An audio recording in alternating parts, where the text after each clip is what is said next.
Once, the closest person in my life was more than just a friend. We dreamed together, planned together, and laughed at the world. But when success began to draw near, I caught a flicker in his eyes, not pride, but envy, cold and sharp. One day, during an important pitch, he stabbed me in front of everyone, then laughed as if it was a joke. That moment shattered something inside me. From then on, I didn't want to succeed. I craved revenge. Months passed. Exhaustion settled deep in my bones. Failures piled up like stones. Doubts whispered relentlessly.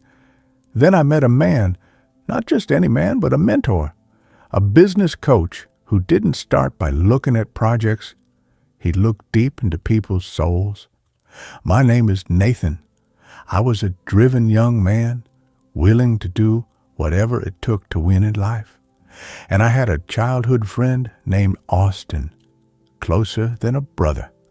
We started a small startup together. I was the brain, he was the voice. At first, everything felt perfect, until people began mentioning my name more than his. During a youth competition in front of investors, we were both supposed to present. But at the last second, he turned his back on me. He stood and declared, "Everything you see here was my idea. Nathan just helped a little." Investors laughed, applauded him. I stood there, silent, my throat dry, heart breaking into pieces. Walking out, something inside me crumbled completely. I wasn't working to succeed anymore. I was working to bury Austin, to make him feel the same burning jealousy I once saw in his eyes. But my life began to darken. My project failed. My relationships fell apart. Sleep became a cruel punishment. I sought out a well-known mentor in the business world, but he wasn't your typical coach. He lived quietly on a farm outside the city. When I arrived, he looked at me and said, "You didn't come here to learn how to win. You came to understand why you shouldn't lose yourself in the process." On the first day, he showed me dozens of papers, each one telling a story of failure. Then he said, "I hang these not to mourn them, but to remind myself I cooked these up myself, and you can't learn without burning a few things." I laughed and said, "Like burnt toast?" He smiled and replied, "Exactly. Not every morning needs to be perfect, but every morning deserves to be tasted." That's when I started to understand the goal wasn't to beat Austin. The goal was to win with myself. At noon, he handed me a paper and said, "Write down your greatest failure and what it taught you."